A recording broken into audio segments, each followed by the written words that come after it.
Good afternoon. Welcome to the reading of the Times Reporter newspaper for Wednesday, April 14th, 2021. My name is Pam, and let's begin our news coverage, as usual, with the area deaths. Butch Western, 71, of Sherrodsville, died April 10th. Visitation is 4 to 7 p.m. on Tuesday at the R.K. Lindsay Funeral Home in Denison. All who attend must wear a mask and maintain social distancing. To avoid overcrowding, the family kindly requests that those who come will not linger to allow other callers the opportunity to pay their respects to Butch. A graveside service will be at 2:15 p.m.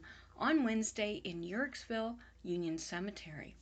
Nancy Carol Mercer, age 81, of Coshocton, passed away Wednesday, April 7th. A celebration of life will be held on Wednesday, April 14th from 5 p.m. to 8 p.m. at Given Dawson Paisley Funeral Home. A burial will follow at a later date at West Lawn Cemetery in Newcomerstown. And that concludes the area death notices listed in the online edition of the Times Reporter.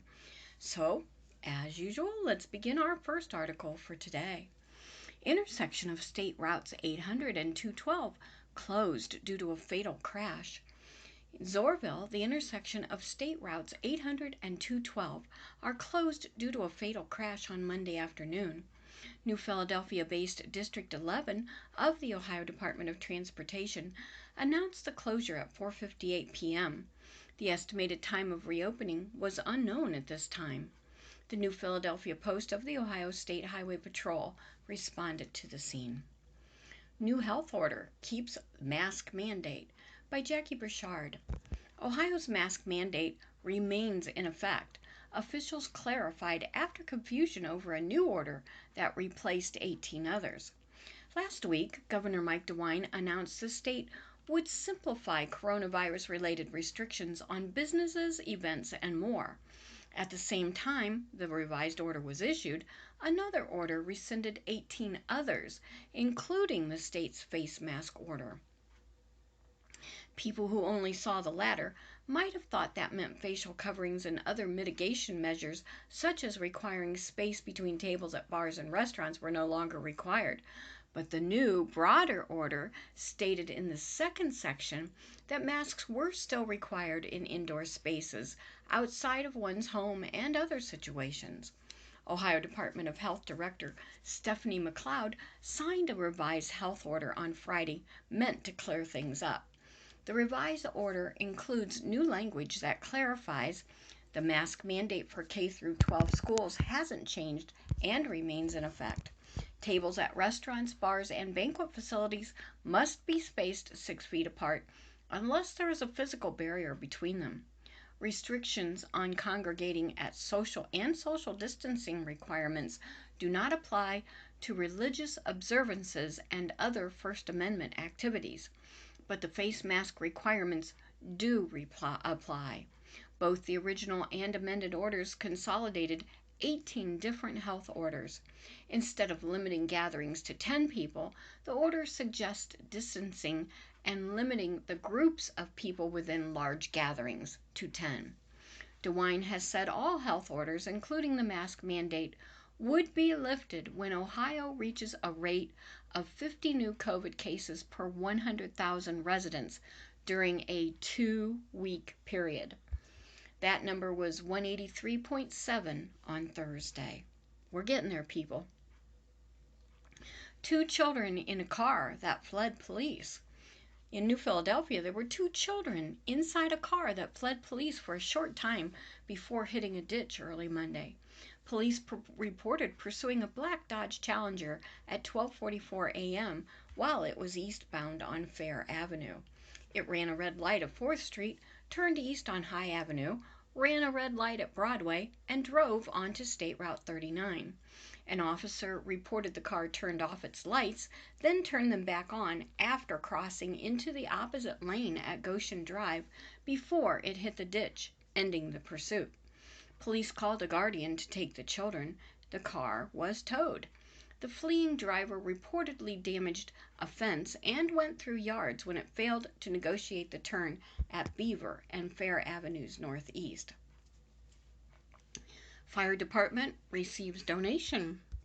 Local farmer Deb Brown recently directed a 2,500 America's Farmer Grow Communities donation, sponsored by Bear Fund, to the Fairfield Township Volunteer Fire Department. The fire department used the funds to purchase new firefighting hose. We would like to take this opportunity to send a huge thank you to Fairfield Township resident and farmer Deb Brown for selecting the Fairfield Township Volunteer Fire Department to receive this wonderful donation, said Fire Chief Don Frey. We were able to purchase 450 feet of 2.5-inch hose and 700 feet of 1.5-inch hose, replacing some that was purchased as far back as 1978. We upgraded the 1.5-inch to the color-coded, the hose matching the valve shutoff for easier identification. It was a much-needed upgrade, and we are very appreciative. Since 2010, the America's Farmers Program have awarded more than $57 million to nonprofits, aspiring agricultural students, and public schools across rural America. The Grow Communities program partners with farmers across the country to provide nonprofit organizations with resources to strengthen their local communities. Each August, farmers can enter for the chance to direct a $2,500 Grow Communities donation to a local eligible nonprofit of their choice. Farmers have directed donations to food banks, emergency response organizations, schools, youth agricultural programs, and many organizations. And now, Akron Man and Woman at top in Run for Home by Nancy Molnar. New Philadelphia. Verrill Wyatt passed through a lot in the year before he became the first man to cross the finish line at the 14th annual Cleveland Clinic Union Hospital Run for Home half marathon on Sunday. In the past year, he caught COVID-19, had hernia surgery, and became the father to a girl who is now 9 months old. Since life settled down, Wyatt has been able to run 2 or 3 times a week. I'm grateful to finally try to get some peace into my life a little bit better and get back to running, he said. The 34-year-old former collegiate runner from Akron last raced about 2 years ago. Wyatt used Sunday's race to prepare for the Pro Football Hall of Fame marathon scheduled to take place in Canton on May 2nd. He won the Hall of Fame marathon in 2019, the last year it took place, with a time of 2:28.04. He finished the Run for Home half marathon at 1:12:56. The first woman to cross the finish line Sunday, 53-year-old Teresa Fergitishner, daughter, of Akron, also used the race to prepare for the Hall of Fame marathon. Her winning time Sunday was 1:32:32. Ferguson placed first in the Women's Pro Football Hall of Fame Marathon in 2015 with a time of 3 hours, 5 minutes, 17 seconds. Both top runners in the health field. He owns Physio Balance and Sports Performance Clinics in Uniontown and Fairlawn. She's a dietitian for the Summit County General Health District. The second man to cross the finish line was 21-year-old Trent Nixon of Dover with a time of 1 hour, 23 minutes, 18 seconds. Second place woman Mary Beth Smith, 39 of Dover, finished with a time 1 hour, 37 minutes, 54 seconds. She's a family nurse, practitioner, and mother of 3. I'm just happy to be able to run, she said. She chatted after the race with third-place female finisher Nicole McDonald of Mineral City. The 31-year-old mother of 4 said she only gets to run outside once a week for about an hour and a half at a time. Otherwise, she's on the treadmill or running the daily mom-a-thon. She finished the half marathon at 1 hour, 43 minutes, 2 seconds. Brianna Maurer of Millersburg used her children to help her train. She runs while pushing Remington 4 and Riverland 3 in a stroller. She said she was initially unable to run after their births, but built up her strength over time by using them for resistance. I've never been this good of a runner, she said. With a finish of 1 hour, 46 minutes, 2 seconds, she was the 4th woman to cross the finish line. Also competing from out of town was 48-year-old Chad Settles of Canonsburg, Pennsylvania.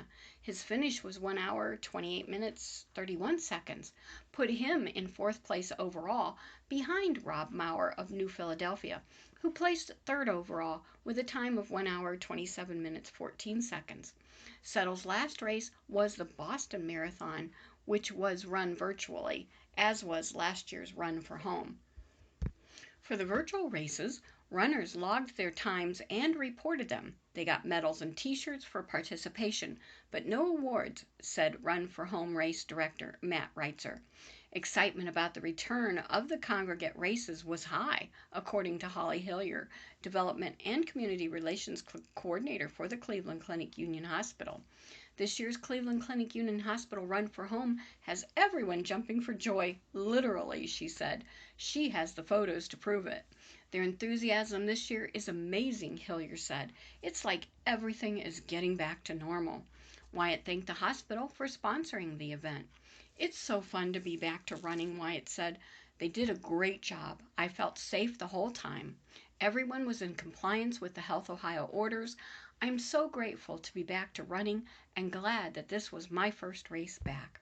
Hillier and Ferguson expressed appreciation for the volunteers who made the event possible by organizing, serving as race marshals, and handing paper cups of water to moving competitors. The volunteers were excited and as appreciative as anyone could be, Ferguson said. We can't have races without volunteers. Volunteers make the race. We have to have them. They're so wonderful. They don't get too upset when I splash water on them. Volunteers included members and advisors of the Thunder Valley Pioneers 4-H Club, based in Port Washington. Advisor Diane Glazer said the crew has been working the event for a lot of years. She lost track of the exact number. In addition to handing out medals and awards, the club had planned to spray one runner with silly string when she crossed the finish line. Targeted for the special attention was Glazer's daughter, Cassie Putt, who is also a club advisor. In addition to Sunday's half marathon, Run for Home featured 5-kilometer and 10-kilometer races on Saturday. Top finishers among males in the 10K were John Householder of New Philadelphia in first place with a time of 41 minutes 19 seconds, and Corey Klein of Dover with a time of 42 minutes 7 seconds. The top women were Carrie Schlachter of Dover in first with a time of 44 minutes 28 seconds, and Helen Short of Pickerington in second with a time of 49 minutes 49 seconds. In the 5K run and walk, the first place woman was Kylie McKenzie of Strasburg with a time of 21 minutes 58 seconds, followed by Autumn Joyce of Kimballton with a time of 23 minutes 8 seconds. The first place male was Isaiah Browning of East Liverpool with a time of 16 minutes 6 seconds, followed by Steve Needing of Strasburg with a time of 19 minutes. The weekend's event benefit Habitat for Humanity East Central Ohio. The first 13 events raised $219,000 for affordable housing projects in Tuscarawas County. The amount raised this weekend will be known after the bills are paid. What happened with personal income in Tuscarawas County?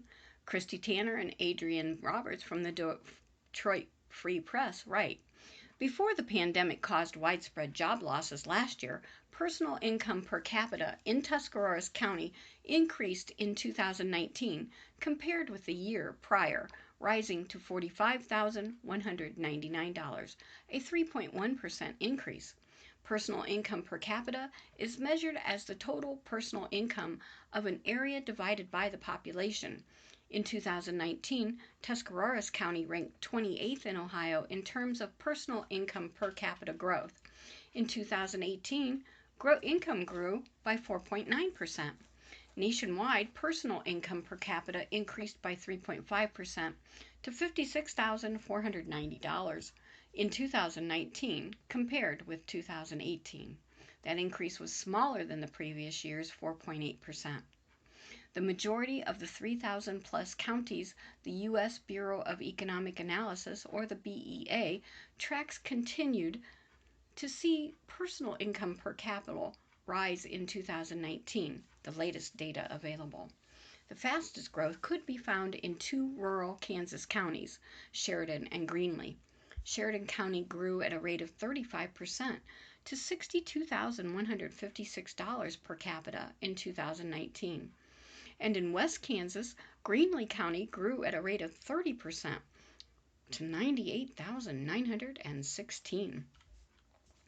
Zan Wendell, who leads the State Data Center at the Institute for Policy and Social Research at the University of Kansas, says government payments such as tariff subsidies under former President Trump's administration influenced the growth. In Greeley and Sheridan counties, the ratio of farms to people is roughly one farm for every 5 and 8 residents, respectively. Farm income was a clear driver of growth in both counties, with cash receipts from the marketing of livestock and other products being the primary contributor to annual gains, followed by government payments. Farm proprietor income, which includes government payments, increased by 125% statewide between 2018 and 19. The government payments to Kansas farms nearly doubled to $1.37 billion during the same time period, according to BEA data. The Market Facilitation Program provided about $1 billion in direct payments to Kansas farms negatively impacted by trade disruptions, an average of $17,247 per farming operation in 2019, according to the U.S. Government Accountability Office. Nationwide, 3 counties saw income levels drop by more than 10%. Towner, North Dakota, Cavalier, North Dakota, and Buffalo, South Dakota. Despite the annual declines, both North Dakota counties have income levels above the U.S. average and experienced large gains in personal income per capita, greater than 30% the year prior. On the other hand, Buffalo County, located in central South Dakota, has experienced 2 consecutive years of declining income. Down to $20,680 in 2019, and is one of the lowest ranked counties in the country for personal income per capita. The Crow Creek Indian Reservation comprises a large share of the county. The U.S. county with the highest income per capita is Teton, Wyoming, at $229,825. While it's too early to tell the full impact of the COVID-19 pandemic on personal income at the county level, 2020 estimates are due in December. The pandemic did result in businesses closing and laying off employees, and freelance work drying up as companies tightened their purse strings. Preliminary national data shows that personal income per capita is up 5.7% to $59,729 in 2020. A boost in transfer receipts, such as supplemental unemployment benefits and federal stimulus checks provided by the Coronavirus Aid, Relief, and Economic Security Act of 2020, was the leading contributor to personal income growth last year, the BEA said in a press release. KSU Tusk student is on a national committee by Nancy Molnar. Kent State University at Tuscarawas nursing student Andrew Luz has been selected to serve on a profession-specific National Coordinators Committee for mass COVID vaccination. Over the past year, the Organization for Associate Degree Nursing, the OADN, has been working with the National Student Response Network, the NSRN, an interprofessional collaborative of health professions students, to connect student volunteers with COVID testing sites in areas where it's most needed. The physician students who started this group have been enthusiastic and adamant about the inclusion of associate degree nursing students, said Kent State Tuscarawas Associate Degree in Nursing Director Joan Lepin. The NSRN asked OADN members to try to identify a few associate degree nursing students to serve as profession-specific national coordinators. Lepin said that to be considered for the position, potential participants must be exceptional in leadership skills while continuing to manage busy academic schedules. I am very pleased to have a student from our program selected to serve on this national committee, said Lepin. Nursing professor Marion Harding nominated Luz, a first-level nursing student, to serve on the committee. She said he's an excellent student with great communication and organization skills. Luz's responsibilities as a professional specific national coordinator include ensuring that outreach is done regularly and thoroughly, working with executive teams to find ways to keep volunteers and student leadership engaged, utilizing and forging connections with key stakeholders, attending national coordinator meetings and profession-specific coordinator committee meetings, and collecting data on program-specific outreach efforts. More information about the Kent State Tuscarawas Associate of Applied Science in Nursing degree, you can visit www.kent.edu/tusk/nursing. Foundation seeking donations for basketball court improvements. 3 deteriorating basketball courts in the city could be getting upgrades this year if a local nonprofit can raise enough money. Tuscarawas Park Foundation Board of Trustees President Mike Ernest said they want to raise $83,000 to repair and enhance 2 courts at the park and 1 on the south side of the city. He said they are pursuing grants and already have a $15,000 commitment from the city and another $1,000 from the New Philadelphia High School boys basketball program.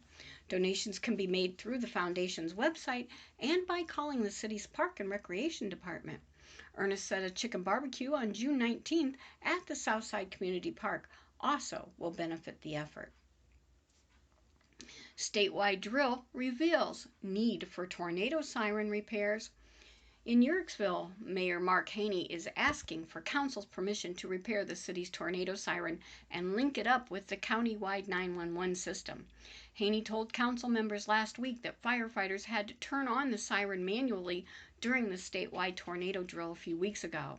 He says Stay-Late Technologies determined it needs a new transmitter and estimated the cost of the work to be between $4,600 and $5,000. Haney said the new one would allow firefighters and sheriff's officials to activate and test the siren remotely. He thinks they should also consider adding a second siren, perhaps near the water tower, to make the alarm more audible in the Macaulay Drive area. Council recently approved legislation requiring the mayor to bring any expenses of $2,000 or more to them for approval. The cap had recently been previously set at $10,000. A more normal summer anticipated at Tuscarora Park. The pool at Tuscarora Park will likely be opening back up this summer. Mayor Joel Day says he expects to open the pool, rides, and concession stand for Memorial Day weekend. But he said that's going to depend on what the city health department says and any guidance the state puts out between now and then. Day also anticipates returning the summer showcase concerts and First Town Days festivals. He thinks enough people will be vaccinated in July to hold the festival, or at least portions of it. The city is currently hiring lifeguards for the summer. Day says if they don't get enough applications, they might have to reduce the pool's operating hours. Judge halts rate increase for Dover Chemical. Dover will not see the additional amounts it's charging Dover Chemical for electricity while the company's lawsuit against the city moves through the legal system. Tuscarawas County Common Pleas Court Judge Elizabeth Tamakos this week ordered the city to collect the amount it had been charging prior to the rate increase. She's requiring the company to deposit the difference with the court until the lawsuit is resolved. Dover Chemical is suing to get out of its electricity arrangement with Dover Light and Power and collect damages. The city wants the lawsuit dismissed, saying it's not supported by law or facts. No court dates are scheduled at this time. And in local briefs, New Philadelphia City Schools has been awarded the Best Communities for Music Education designation from the National Association of Music Merchants Foundation for the 6th consecutive year. The designation is awarded to 2 districts that demonstrate achievement in efforts to provide music access and education to all students. Foundation reviewers looked at the opportunities for students in the district to learn and perform music, the quality of faculty, the budgetary commitment to music education, and community support. Ohio Means Jobs Tuscarawas changes on-site schedule Ohio Means Job, Tuscarawas County, will now offer services by appointment from 10 a.m. to 3 p.m. Tuesday and Thursdays at the New Philadelphia Center, 1260 Monroe Street. On-site services had previously been offered on Tuesdays only. Virtual appointments are available from 9 a.m. to 4:30 p.m. Monday through Fridays. To schedule an appointment, call 330-364-9777. Dover Library to host Radio Celebrity.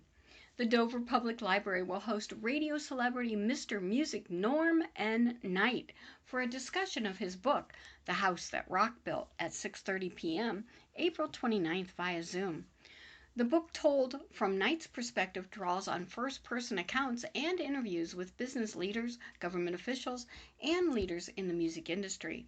It contains a record of the Rock Hall's inception and creation. And now, crime reports. In Tuscarawas County, a woman who overdosed on mescaline kicked a deputy in the face Sunday evening during an incident in the 6400 block of New Cumberland Road Northeast in the Mineral City area. The incident occurred while medics were trying to administer a drug to calm down the overdose patient. Sugar was apparently put into the fuel tank of a racing vehicle in the 600 block of Wainwright Road Southeast, south of New Philadelphia, according to a complaint filed Saturday. I think that's just terrible. A 22-year-old woman was jailed on charges of domestic violence and marijuana possession after she reportedly assaulted her grandmother at a home on Red Hill Road Northwest in the Dover area Saturday evening. The victim had no visible injury and refused medical examination. Keys for a garden tractor and a four-wheeler were reported missing Saturday in the 7900 block of Roy Andrews Road Northwest in the Sugar Creek area. In New Philadelphia, a red and black Coleman 125cc pit dirt bike valued at $1,500 was stolen in the 100 block of 6th Drive Southeast, according to a report filed on Sunday. Well, my dear listeners, that concludes the reading of the Time Reporter newspaper for Wednesday, April 14, 2021. My name is Pam. Thank you for having me in your home today. Please stay safe until we meet back here again, and be abundantly blessed today.